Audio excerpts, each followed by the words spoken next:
I come to China the last 15 years, I come like at least 20, 25 times, so I know what is China. But most people, they don't know. And also they believe all the bad images that are fabricated by Western media. First, I like to thank China Academy for giving me the chance to talk at your studio today.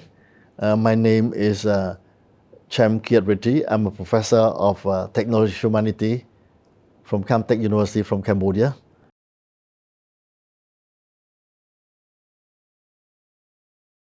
That's a very good question about the Belt and Road Initiative because personally I was involved also as a policy researcher for the last 10 years.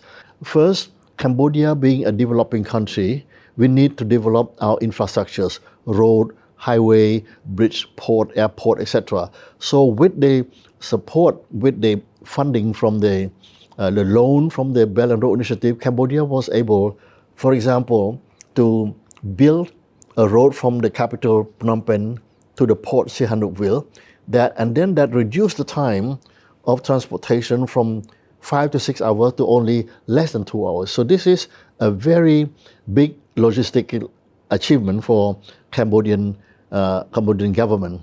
On the other hand, also there's a lot of other collaboration. Particularly, I like to probably share an example about people-to-people connectivity because this year is a special year of the Belt and Road Initiative that focus on people to people. And for example, yesterday here, I have organized a dinner for 3 Cambodian students who got a scholarship from the government of China. And I have been told, and I was very pleased to hear that just in Beijing, there are more than 300 Cambodian students doing a master or PhD in China. And overall in other provinces, many other places in China, I believe that there are more than 1,000 of Cambodians who studied in China. Today's students will become leaders in the future, 10 to 20 years. They become leaders in the government, in the private sector, in academia.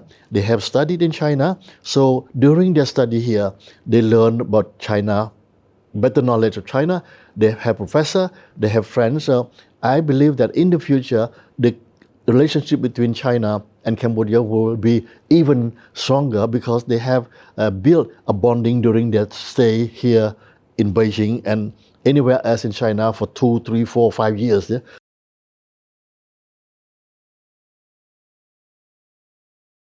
I believe that in the current situation, Western media misunderstand China.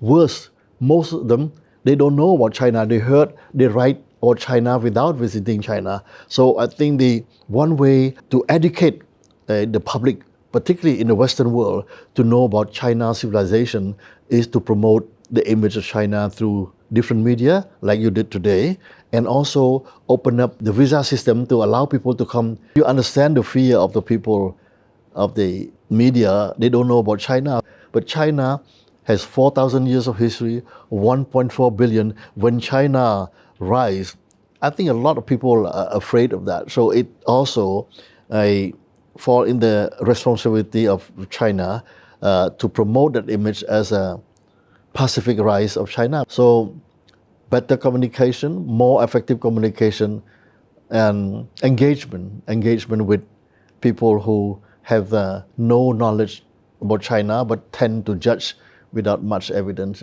So overall, it's a matter of branding China with a positive image.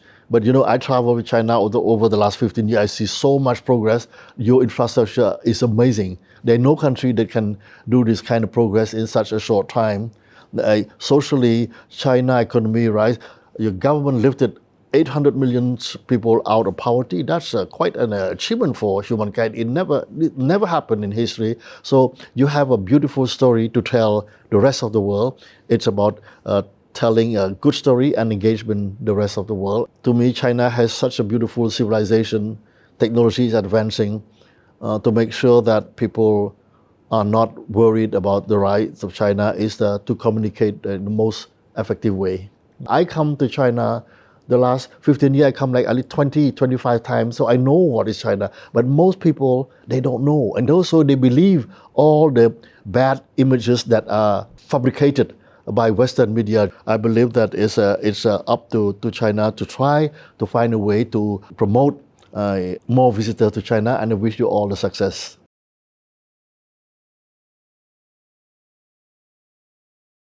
So if you look at the interaction between Cambodia and China, Cambodian people and Chinese people, it's a very long story. So about 1500 years ago, the king of ancient Cambodia sent Buddhist monk to China to translate Buddhist sutras from Sanskrit to Chinese.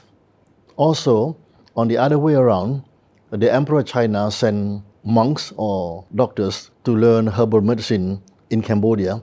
Also in Cambodia, there are many Chinese who migrated to Cambodia for 1,000 years. And in Cambodia, many Cambodians are descended from Chinese ancestors.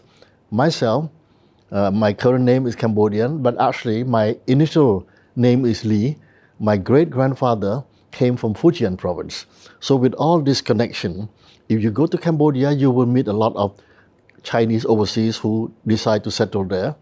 So there's a mixture of values that we use in our daily life. Buddhism and Confucianism all mixed together, and that would guide our life, trying to be prosperous, try to cultivate a society that is harmonious and prosperous.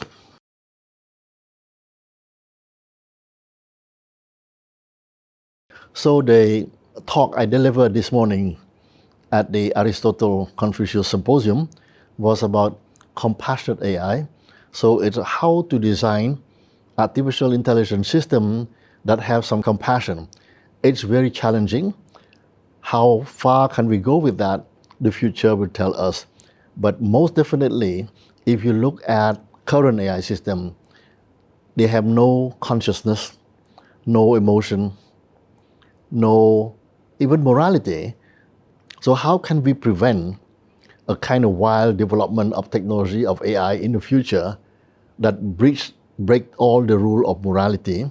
Designer of AI system, engineers, scientists, philosopher, we have a role.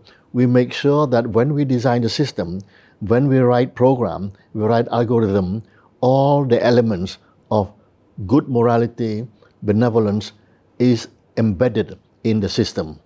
But this has been said, sometimes still we need to monitor to make sure that algorithm program that we have written for the AI system follow the rules that we have included, to make sure that whatever they do in terms of action in the future, the system is benevolent and will not cause any harm to the users of AI. I use compassionate AI as a provocative title, but we cannot expect AI, a system, technological system that can be compassionate. Can AI be morally responsible? Definitely not, at least for now. So who is responsible then? The human agent. So the person who designed AI program, the person who deploy AI system, and the users have to be aware that when they use AI, they use it wisely. And you're talking about competition between the US and China. This is a geopolitical question. US has been dominant for a long time, but China is on the rise. And if you compare the US to China, the US is 200 years old. China has 4,000 years of civilization.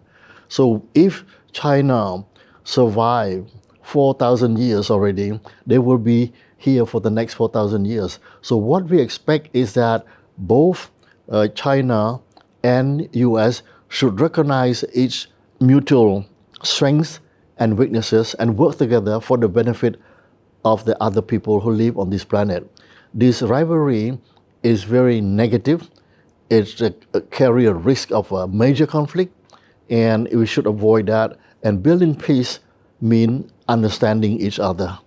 And this symposium, Aristotle, Confucius, and also Buddha, is a wonderful platform and opportunity for science diplomacy. how, for example, in particular AI can be developed together for global common goods. Intelligent technology, particularly AI, is a dual technology, mean that it can do good, but it can do bad also. Similar to nuclear technology in the 20th century, you can use nuclear technology to kill cancer cells, to cure cancer, or like some country, they build atomic bomb to drop and to kill civilians. Yeah? So there is a strong need for a global governance of AI in the near future, and all countries should discuss together. I heard also that China, the government of China, has launched a diplomatic initiative called Global Data Security Initiative. And this is one big step to look at how we can monitor, control the use of data for pacific use. And in order for this kind of diplomatic initiative to be successful, there will be needed a strong commitment from all countries, and particularly to come around the table to negotiate for the best interests of the people living on our planet.